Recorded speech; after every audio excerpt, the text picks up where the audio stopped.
참여하시님 화면이 나오나요? 네. 지난주에 이어서 오늘도 제가 또 강의를 하게 됐어요. 저는 북경에서요. 북경에서 한 10년을 살았었어요. 그래서 유학을 했는데 초창기에 저 2003년에 중국에 갔는데 그때 이제 그 당시에 그 북경의 한국 신부님들이 대략 한 13분 꽤 많았어요. 뭐 외방선교에서 오신 분들, 대국교구, 서울교구, 의정부 뭐 이렇게 여기저기서 신부님들이 와서 공부하시는 분도 있었고 사목하시는 분도 있었고 저희들이 이제 한 달에 한 번씩 모여서 회식을 하는데 지금 우리나라에는 볼 수 없지만 중국에 가면 북한 식당 있죠. 북조선 식당이라고 부르죠. 우리는 북조선 식당이 많이 있는데 우리 신부들이 이제 한 달에 한 번 모이면 자주 가는 북조선 식당이 있어요. 류경 식당이라고 인민무력부에서 이렇게 파견된 사람들이 운영하는 식당인데 거기에 당시에 저희가 여러 번 갔었는데 거기에 이제 지배인 동무가 당시 한 40대 중반 되는 자매님이었어요. 아주 골골하고 그냥 대장부 같은 그런 자매님이었는데 우리가 이렇게 남조선 인민들이 오시면은 이렇게 술 먹고 뭐 그냥 허튼 소리 하고 뭐 때로는 여성들 데리고 오는데 한 12명 되는 남자들이 그냥 매일 와가지고 매일은 아니지만 자주 와가지고 술을 마시는데 너무 건전하게 마신단 말이에요. 그러니까 좀 신기했나봐요. 이 지배인 동무가 우리한테 와서 저희가 언제 한번 한턱을 낼 테니까 그때 진짜 말 그대로 샷다운 내릴 테니까 자기하고 술 한잔 같이 하자. 서로 좋다고 그래서 날짜 잡았죠. 근데 이 지배인 동무가 아주 사실 원래 이게 그 북조선에 알려지면은 이거 자비반감이거든요. 이러면 안 되는데 진짜 몰래 샷다문을 내리고 저희랑 같이 술 한잔 했어요. 근데 이제 이 지배인 동무가 이제 궁금한 거죠. 대체 이 남자들은 뭐 하는 인간들인가. 그래서 근데 우리가 신부라는 건 알았지만 신부가 뭐 하는지 잘 몰랐어요. 저희를 이제 저희와 같이 이제 양주 한잔 하면서 우리 신부 동무들은 정말로 결혼 안 합니까? 물어보는 거예요. 안 하죠. 아니 결혼을 왜 안 합니까? 결혼을 하면 또 가정을 꾸리고 사랑도 하면서 이렇게 좋은 사회를 위해서 애쓸 수 있지만 또 결혼 안 하고 또 장가 안 가면 자기 아내하고 아들, 자식들 신경 쓰기보다는 더 많은 사람들을 위해서 봉사하고 희생할 수 있죠. 그렇습니까? 그러면 연애도 안 하십니까? 그래. 그러면 어떻게 장가도 안 가는데 어떻게 연애를 해요? 그랬더니 이 지배인 동무가 에이 뒤로 살살 하갔디. 네, 그런 얘기를 하면서 저희가 이제 거기 있는 신부들이 다 박장대소를 했던 그런 기억이 떠오르는데 그 양반이 보기에는 좀 이해가 안 가는 거죠. 그렇죠? 신부라는 삶도 이해가 안 가고 그 신앙인이라고 하는 유물론자들, 유물론에 빠져있는 그 북조선 농포들이 보기에는 우리의 신앙 생활이 참으로 이해가 안 가는 삶일 수 있어요. 겸손해야 되고 희생해야 되고 고통을 인내해야 되고 그것은 꼭 북한 사람뿐만이 아니라 여러분들이 만나는 일반 사회의 다른 분들과 대화하다 보면 참 우리는 잘 되지는 않지만 또 다른 세상에서 살고 있구나 하는 것들을 체험하게 되셨을 거예요. 참 하셨을 거라는 생각이 들고 그래서 오늘 함께 나누고자 하는 것도 참 우리는 특별한 삶을 살고 있다 하는 것들을 이야기하고 싶어요. 오늘 화면을 보시면 데살로니가일서 5장 16절에 안 나와요?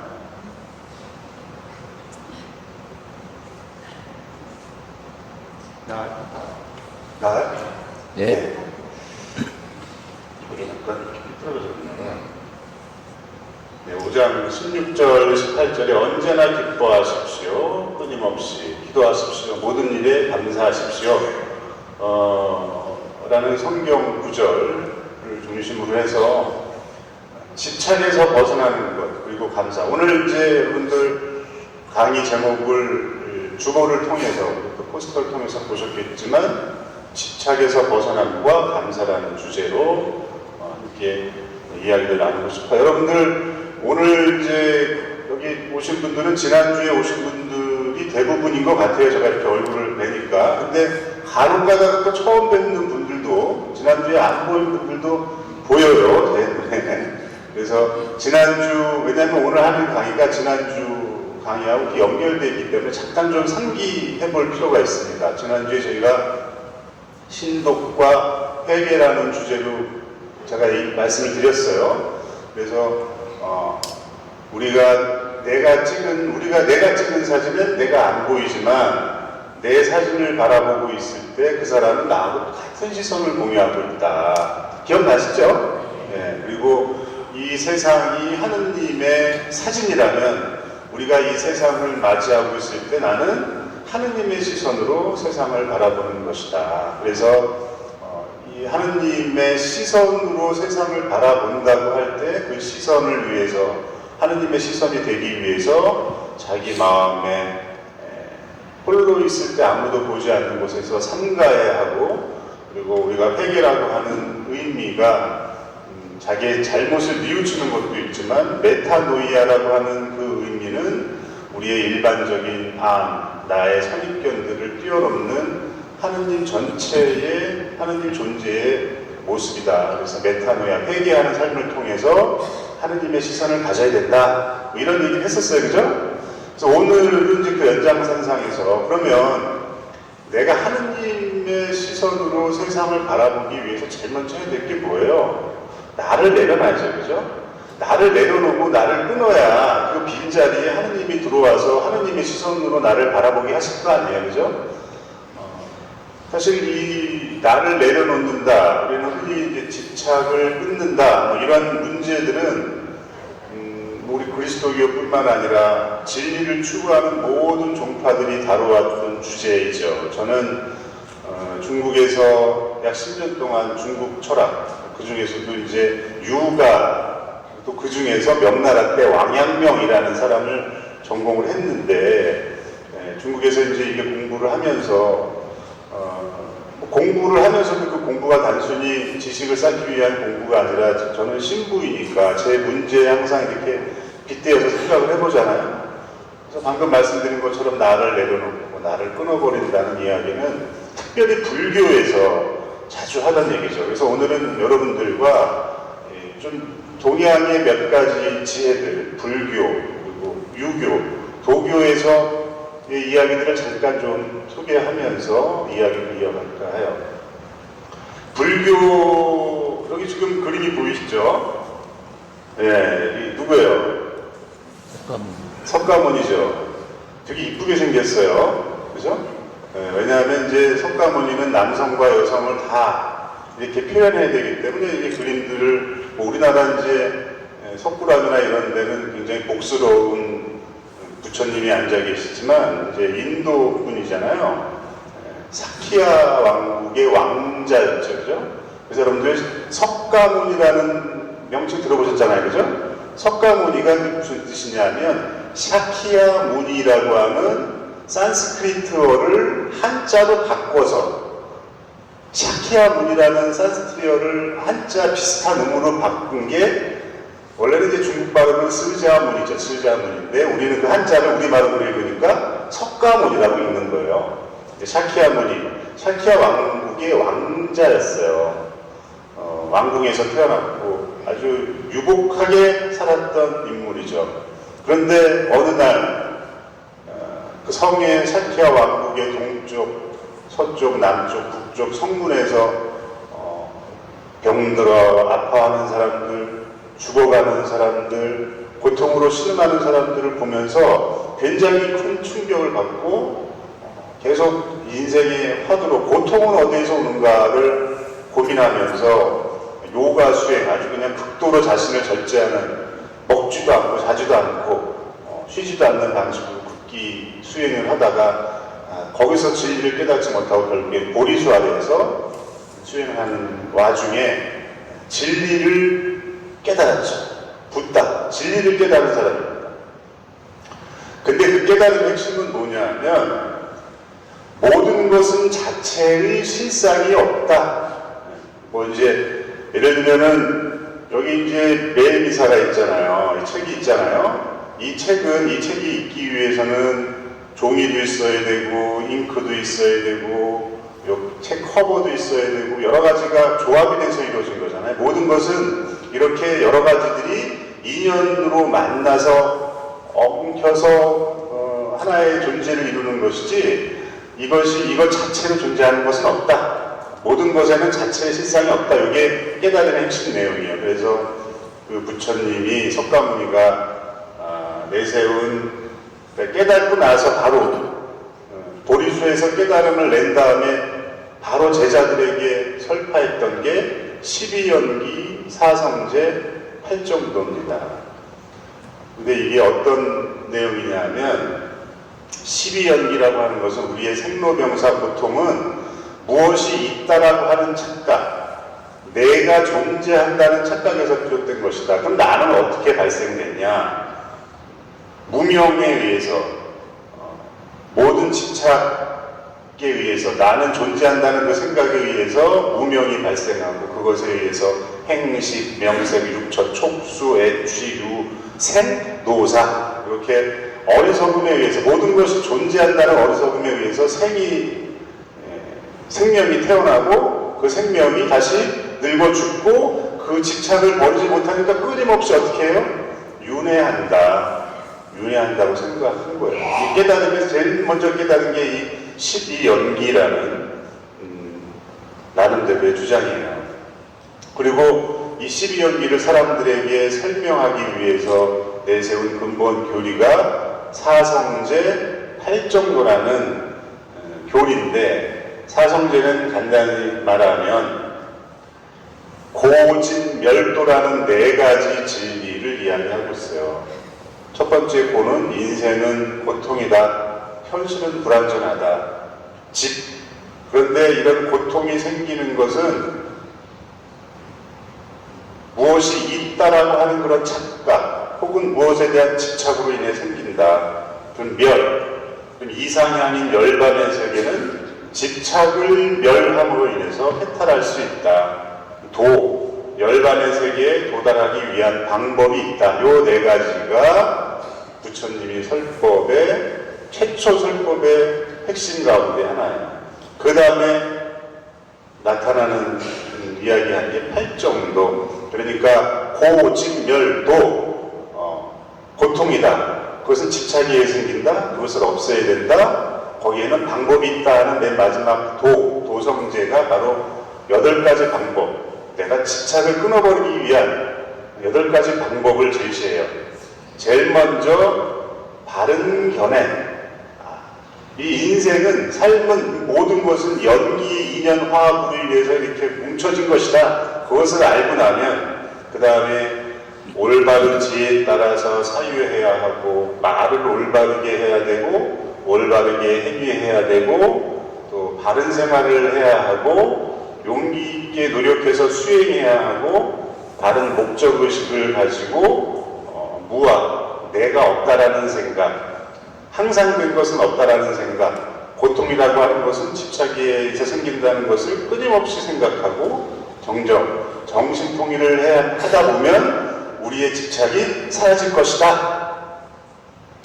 이제 슬슬 이런 얘기를 하니까 눈을 감으시고 조명도 껐으니까 슬슬 졸리시는 분들이 계신 것 같은데 아무튼 불교에서는 이렇게 자기 자신을 내려놓는 집착에 대해서 여러 이야기를 하면서 그 끊어버리는 방법들을 이야기해요.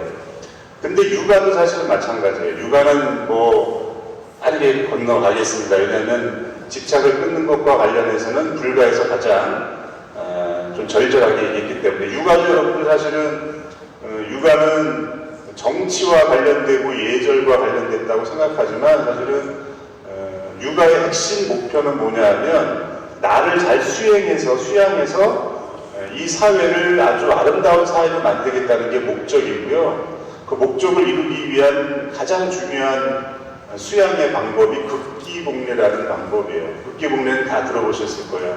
자기를 이겨서 얘를 회복한다. 그래서 얘는 하느님의 질서를 회복한다는 거죠.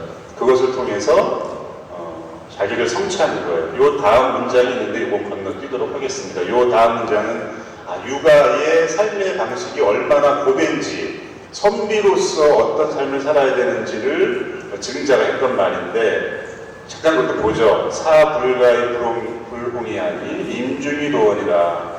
이니 위기 임하니 불역중어와 사이호 이하니 불역오로와. 군자, 선비는 뜻이 넓고 강직하지 않으면 안 되는구나. 임무가 무거우니 길은 멀다. 인간다움을 자기의 임무로 삼으니 또한 이 짐이 무겁지 않겠는가. 죽어서야 끝이 나니 또한 멀지 않겠는가. 그러니까 도를 따라서 사는 사람의 삶의 무거움, 굉장히 웅장하고 멋은 있는데 무겁습니다. 불교도 마찬가지고 유교도 마찬가지고 자기를 내려놓고 진리로 다가가는 것에는 같은 말을 하고 있는데, 그것을 위해서는 누가 노력을 해야 돼요? 내가 노력을 해야 돼요. 오로지 모든 책임이 나에게 있습니다. 반면 도가도 마찬가지죠. 도가는 좀 건너뛰도록 하겠습니다. 그런데 저도 이제 이 불교나 유교의 여러 가지 가르침들, 집착을 끊어야 된다는 여러 가지 학설들을 이렇게 공부하고 내 삶에서 반추해보면서 가장 어려웠던 점은 뭐냐 하면, 내 집착을 끊어버린다고 할 때 그 집착을 끊어버리는 사람은 누구예요? 나죠. 여러분도 한번 간단히 생각해 보세요. 집착을 끊어야지. 이것도 집착이잖아요. 그죠? 그러면은 집착을 끊어야지 하는 그 집착을 끊어야지 하는 것도 집착이에요. 그죠? 그럼 어떻게 해요? 끊임없이 집착을 끊어야지가 악순환되는. 그래서 불가에서도 이걸 굉장히 경계했는데, 그래서 악취공이라고 해요. 악취공. 끊고 계속 끊다 보니까 아무것도 남는 게 없어요. 그래서 내 자신을 내려놓는다고 할 때, 과연 나를 내려놓는 것, 나의 집착을 끊는다는 것은 가능한가? 이게 가능한 일인가 하는 의문을 저도 갖게 됐어요. 집착을 끊어야 한다는 악순환적인 집착이 계속해서 저를 괴롭혔습니다. 그러다가 몇 해 전에요, 한 3, 4년 전에 우연히 우리 프란치스코 교황님이 2017년도에 세계 청년대회를 준비하는 밤샘 기도에서 이런 말씀을 하셨어요. 한번 읽어봐요. 우리는 살아가면서 많은 순간 자신에게 나는 누구인가? 라는 질문을 던지며 시간을 허비하고 맙니다. 여러분도 여러분 자신이 누구인지 찾고자 온 삶에 걸쳐 이 질문을 던질 수 있습니다. 하지만 여러분은 성모님이 그랬던 것처럼 나는 누구인가가 아닌 나는 누구를 위하여 존재하는가라고 질문해야 합니다. 저는 사실은 이 프란치스코 교황님의 말씀을 접하면서 집착을 끊는 게 어떤 것이어야 하는지에 대한 나름대로의 깨달음을 얻었어요. 지금까지의 집착을 내려놔야 된다는 생각의 중심에는 누가 있어요? 내가 있어요. 나의 고통을 끊어야 되고, 내가 성인이 돼야 되고, 내가 더 훌륭한 인간이 돼야 된다는 나에 집중할 때 내 고통과 내 집착을 끊어야 된다는 생각을 하는데, 교황님 말씀처럼 우리의 시선은 이제 나는 누구인가라는 내 자신에 집중할 것이 아니라 나는 너를 위해서 무엇을 할 것인가에 집중해야 된다. 나는 누구인가? 나의 고통은 무엇인가? 나는 어떻게 집착을 끊을 것인가? 라는 그런 질문들은 끊임없이 나를 침몰하게 하는 형입니다. 그럼 그 나는 누구인가? 나의 고통을 어떻게 버릴 것인가? 나의 집착을 내려놓을까에 대한 질문은 나에 대한 질문에서 떠나야 되죠.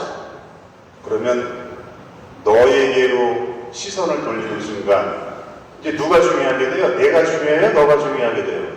너가 중요하게 되죠. 너가 중요하게 되면 나를 생각하게 돼요? 안 하게 돼요? 안 하게 돼요. 나를 끊어버리려고 그렇게 애를 썼는데 안 끊어지던 것이 너에게로 내 시선이 가는 순간 그렇게 끊으려고 했던 내 자신이 사라지는 거죠. 그래서 나의 집착을 끊는 것은 내 문제가 무엇이고 나를 괴롭히는 집착의 내용이 무엇인가를 혼자 골똘히 생각하고 그것을 끊어버리는 노력에 있기보다는 시선을 돌려서 타인에게 나의 마음을 줄 때 내가 끊어버리려고 했던 그 집착이 자연스럽게 사라지는구나. 그래서 진정으로 나의 집착을 끊으려면 나를 버리려 하는 노력을 할 것이 아니라 너를 위해서라는 타인과의 관계 속으로 들어가야 되겠구나 하는 이런 어리석은 깨달음을 이제서야 50이 넘어서야 나름대로 깨닫게 된 거예요. 그래서 이 타인과의 관계 안에서의 기쁨을 만나고 나를 버리는 가장 좋은 방법은 바로 감사합니다 라는 생각을 했습니다. 그래서 우리가 오늘 강의의 주제처럼 집착에서 벗어나는 길, 가장 좋은 방법은 감사하는 일이다. 감사함을 통해서 나의 시선이 하느님의 시선으로 올라가게 되는구나 하는 생각을 했습니다. 그래서 집착에서 벗어나는 것은 그래서 이제 제가 좀 이거는 좀 비교를 한 거예요. 집착에서 벗어나는 여러 가지 수양들과 감사하는 신앙인의 삶이 어떻게 다른가. 집착에서 벗어나기 위해서는 나에게 집중되어 있고 나를 버려야 하는 주체가 나라는 모순, 노력함과 벗어남의 악순환이 계속됩니다. 그 집착에서 벗어나는, 그리고 또 집착에서 벗어나는 그 노력은 결국엔 나한테 모든 책임이 있어요. 내가 깨달음을 얻느냐 마느냐도 결국 다 내 책임이에요.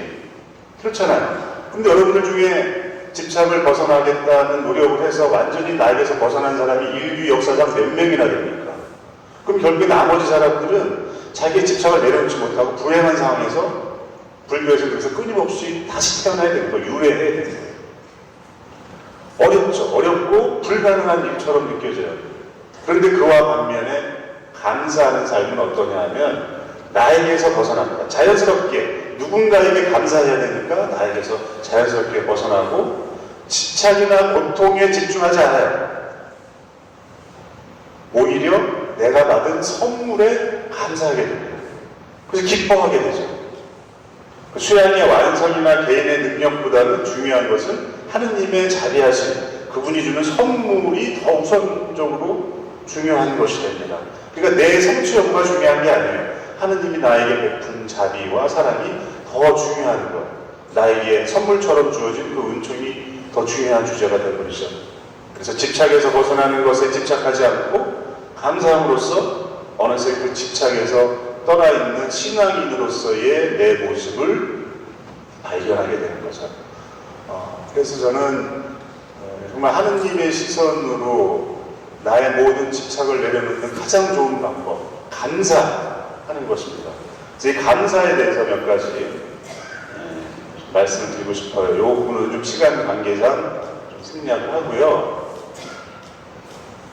제일 먼저 감사와 관련해서 우리가 생각해 봐야 될 것은 고통을 받아들이고, 고통을 감사하기 이렇게 말하면 조금 죄송해서 이렇게 했습니다. 왜냐하면 고통은 처음에는 받아들이는 거예요. 그러나 시간이 지나면서 감사하는 마음이 생깁니다.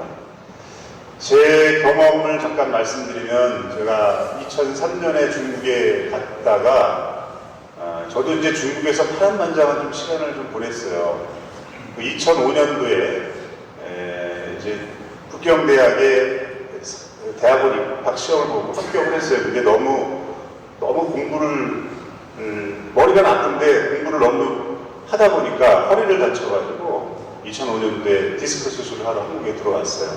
그러다가 이제 2008년에 석사학위를 하고 다시 2008년에 박사로 들어가서 거기서 공부를 하다가 허리가 좀 안 좋으니까 이제 뭐 계속 공부하려면 의자에 앉아 있어야 되잖아요.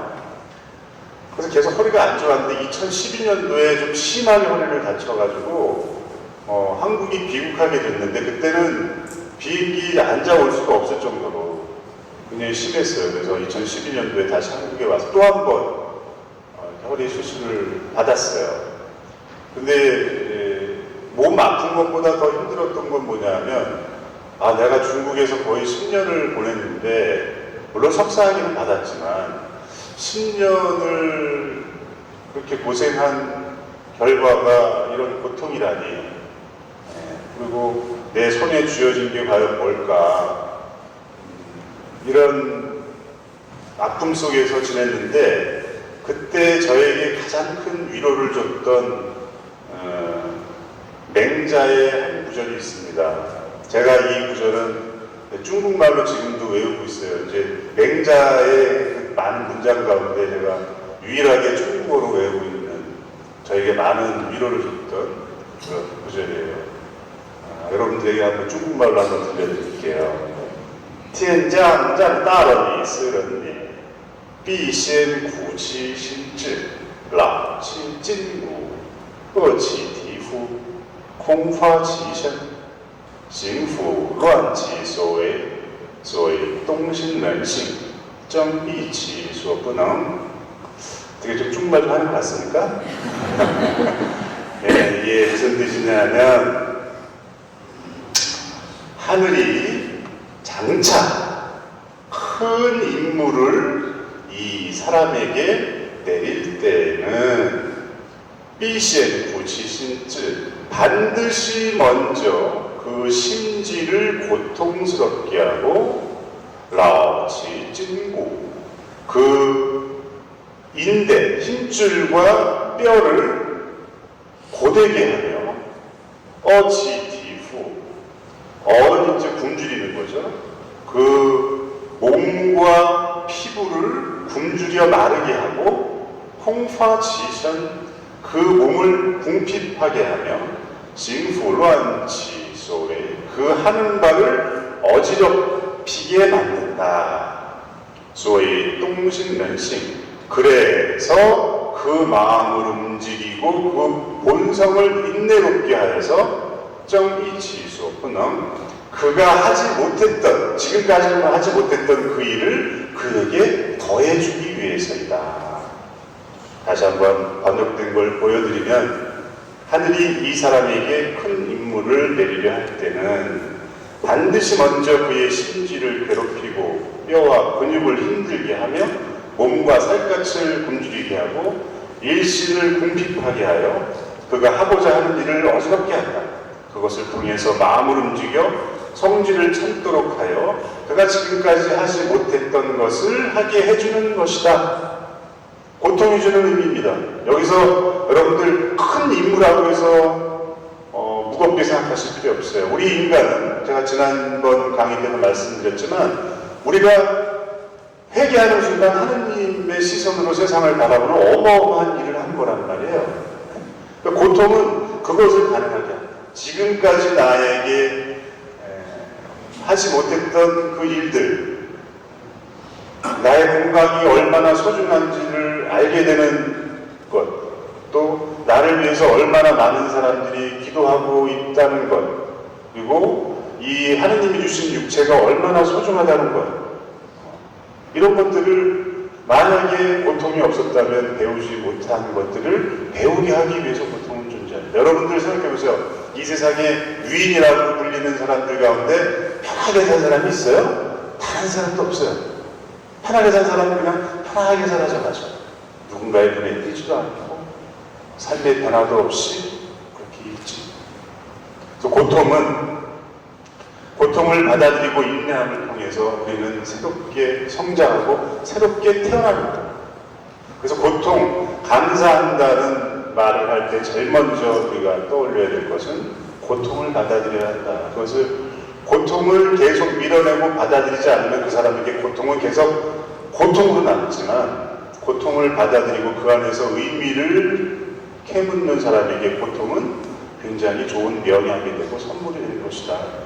첫 번째로 고통을 받아들이는 감사에 대해서 말씀드리고 싶고요. 두 번째로 감사에 대해서 이야기할 때 가까운 것에 대해서 감사했으면 좋겠다. 이 말씀이 무슨 말씀이냐면 여러분들 가까운 사람한테 감사하다는 인사를 더 많이 하세요? 아니면 좀 관계가 먼 사람들한테 감사하다는 인사를 더 많이 하세요? 먼 사람한테 더 많이 하죠? 가까운 사람들한테는 감사하다는 마음이나 표현 안 할까요? 우리가 아주 못해 먹은 사람들이라서 그럴까요? 아니에요. 왜냐하면 나하고 가까운 사람들이 나한테 호의를 베풀 때는 그 호의는 대가를 바라지 않기 때문에. 또 제 얘기 잠깐 드리자면, 제가 이제 6학년 때 저희 아버지께서 돌아가셨어요. 제 위로는 누나가 하나 있고 밑으로는 남동생이 하나 있는데, 누나는 당시에 중학교 1학년, 저는 6학년, 제 동생은 4학년. 그때 아버지가 돌아가셨어요. 우리 어머니가 41살이셨고, 한번 여기 이제 어머님들은 더 잘 아시겠지만 41살에 생떼 같은 자식 셋을 혼자 키운다는 게 이게 보통 일입니까? 저는 경험 안 해봐서 잘 모르겠는데 보통 일이 아닌 것만은 분명해요. 그 어머니가 우리 셋을 잘 키우셨죠. 그래서 지금 뭐 저희 누나도 그렇고 동생도 그렇고 뭐 자기들 앞가림하면서 살아요. 그리고 저도 뭐 이 정도면 잘 자란 거 아니에요? 네, 동의 안 하시는 분도 있는 것 같지만 저는 잘 자랐다고 생각을 해요. 그런데 우리 어머니가 연세가 드시면서 저희한테 그런 말씀을 자주 하세요. 야, 내가 너희들한테 어릴 때는 가난해서 제대로 입히지도 못하고 먹이지도 못했는데 이제 나이 드니까 너희들한테 신세만 지는 것 같고 뭐 해주지는 못하고 너무 미안해, 이런 말을 하신다. 왜 그러세요? 어머니가 해준 게 없어요? 다 줬죠. 다 줬는데 어머니는 준 게 생각이 안 나는 거야. 왜냐하면 대가를 바라지 않으니까. 여러분들 가짜 사랑은 대가를 바랍니다. 예를 들어서 여러분들 남녀가 사랑할 때 막 선물하잖아요. 그죠? 야, 난 내가 너를 죽을 때까지 사랑해. 그러는데 헤어질 때 어떻게 해요? 야, 내가 사준 명품백 내놔. 야, 너는 내가 그때 명품백 해줬는데 나한테 해준 건 보자. 뭐 땅만 하나 줬냐? 뭐 이렇게 서로 거래를 한단 말이에요. 사랑이 아니죠. 대가를 바라요. 근데 정말 나를 사랑하는 사람은 대가를 바라지 않아요. 대가를 바라지 않으니까, 대가를 바라지 않는다는 게 뭐냐면 고마워하지 않아도 된다는 마음으로 사랑을 베푸는 거예요. 그러니까 우리가 감사하다는 말을 덜 하게 되죠. 근데 제가 어머니 얘기를 했으니까 제가 이 강의를 준비하면서 우연히 정채봉 시인의 시를 하나, 어머니와 관련된 시를 하나 발견했어요. 제가 읽어드리진 않을게요. 왜냐면 읽다가 제가 울컥할까봐. 여러분들이 한번 눈으로 한번 읽어보세요. 제목은 엄마가 휴가를 나온다면 이라는 시입니다. 다 보이세요? 안 보이시죠? 뒤에는 안 보실 수 있어요. 읽어드릴게요. 혹시 울먹이더라도 이해해 주시고, 하늘나라에 가 계시는 엄마가 하루 휴가를 얻어 오신다면, 아니, 나 못 읽겠네. 그냥 여러분들 눈으로 읽으세요.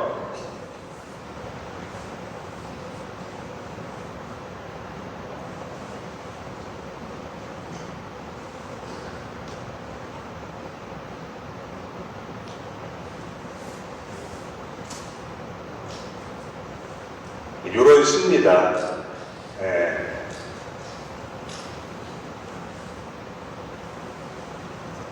사실 하느님은 우리에게 당신의 사랑이 어떤 것을 알려주기 위해서 천사 같은 엄마를 보내주셨다고 이야기하죠. 근데 참 우리는 어리석게도 가까이 있는 존재에 대해서 감사하는 마음을 잘 갖지 못하죠. 그것은 말씀드린 것처럼 나에게 사랑을 주는 존재가 대가를 바라지 않기 때문에 그래요. 그래서 우리에게 이 감사는 효도와도 같은 감사가 돼요. 알아차려야 돼요. 비록 부모님이 나에게 대가를 바라지 않고 줬지만, 효는 뭐예요? 그것을 알아차리는 것에 있어요. 신앙은 사실 알아차림에 있습니다. 그런데 여러분들, 부모님은 나에게 대가를 바라지 않고 나를 사랑하고, 또 우리는 나와 가장 가까운 존재이긴 하지만 부모님보다 더 가까운 존재가 있어요. 누구예요? 내 자신이죠. 여러분들 내 자신에 대해서 감사한 적 있어요? 별로 없을걸요? 그죠? 저도 그랬으니까. 내가 이렇게 숨을 쉬고 있는 것, 내가 이 세상에 존재하고 있는 것, 내가 나를 위해서 매일 꼬박꼬박 밥을 먹는 것 별로 감사하지 않아요. 왜냐면 나는 나니까. 근데 나보다 더 가까운 존재 누구예요? 하느님이죠. 나는 밥 먹는 숟가락질이나 하지만 하느님은 계속해서 나의 위장을 움직이시고 소화기관을 움직여서 에너지를 흡수하게 하고 나를 숨쉬게 하는 그 하느님. 사실 부모님은 그래도 어느 정도 눈에 보여요. 그래서 야, 이분에게 내가 감사해야 되겠다라는 마음을 갖지만 하느님은 눈에 보여요, 안 보여요? 왜 안 보일까요? 감사를 받기 싫은 거예요. 나는 이런 분이다, 나는 이런 존재라는 걸 여러분들에게 과시하고 싶지가 않은 거예요. 그래서 아무것도 남기지 않았어요. 모든 것을 다 줬기 때문에 우리 눈에 보이지 않는다라고 말할 수 있어요. 가난한 하느님이죠. 그래서 우리가 하느님을 신앙한다는 것은 그것을 알아차리는 겁니다. 나의 존재를 지탱해주고 감사조차도 바라지 않는 그분을 늘 기억해내는 것, 그분을 떠올리는 것, 그래서 그분에게 감사를 드리려고 노력하는 것, 이것이 우리가 감사를 이야기할 때 여러분들에게 한 가지 드리고 싶은 말씀입니다. 그리고 마지막으로 결국에는 가장 가까운 우리 하느님께 감사를 드린다는 얘기는 늘 감사해야 된다는 얘기예요. 늘 감사. 하느님이 잠시 쉬신 적이 있어요? 나를 위해서? 없어요. 끊임없이. 물론 우리가 막 정신 나간 사람처럼 계속 감사합니다, 감사합니다 이럴 수는 없지만 계속해서 내 자신이 집착으로 괴로워하거나 나의 문제를 힘들거나 슬플 때 하느님께 감사드리면 그 순간 어느 순간 나도 모르게 나의 슬픔이, 나의 집착이 자연스럽게 내 뒷전에 밀려나 있는 것을 발견하게 돼요. 그래서 우리의 감사는 점이 아니라 이렇게 선으로 연결되는 감사여야 한다 하는 것을 말씀드리고 싶어요. 그리고 또 우리가 매 순간 하느님께 감사드리는 순간 우리의 삶은 또 다른 차원으로 승화되죠. 예를 들면 이런 거예요. 사람들이 신앙을 믿지 않은 사람들도 감사는 해요. 예를 들면 컵에 물 한 잔, 여러분 이런 비유 많이 하잖아요. 컵에 물이 담겨 있어요. 아, 컵에 물이 반잔이라도 담겨 있으니 너무 감사합니다. 아름답죠, 그죠? 근데 여기에다가 하느님을 붙여보세요. 아, 이렇게 물 반잔이 남아있도록 허락하신 하느님 감사합니다. 라고 하면 아까 전에 물과 나의 존재에 국한됐던 마음이 하느님으로 확장이 돼요. 온 세상으로 확장이 됩니다. 훨씬 더 마음이 넓어지고 커져요. 우리는 감사를 이런 방식으로 늘 하느님과 연관지어서 나와 가장 가까이 있고 나를 너무 사랑하셔서 내가 정말 좋은 인간이 되도록 나를 끊임없이 성령을 내리셔서 나를 일깨워주신 하느님을 기억하고 감사하는 마음, 늘 감사하는 마음을 갖는 것이 결국엔 우리의 집착을 내려놓는 가장 좋은 방법이다. 그래서 이미 와 있는 하느님 나라로 진입하는 것, 나의 집착을 내려놓고 하느님의 시선으로 하느님의 작품인 이 창조물들을 바라봐서 하느님의 참다운 자녀가 되는 것이 바로 감사하는 마음이다. 그래서 데살로니가 1서의 말씀을 다시 한번 읽고 이 강의를 마치고자 합니다. 다 같이 읽어볼까요? 언제나 기뻐하십시오. 끊임없이 기도하십시오. 모든 일에 감사하십시오. 그래요. 집착을 버리려 하기보다 고통에 감사하고 가장 가까운 존재에 감사하며 모든 일에 감사하는 순간 우리가 끊으려고 했던 그 집착이 소리 없이 사라질 것입니다. 아멘.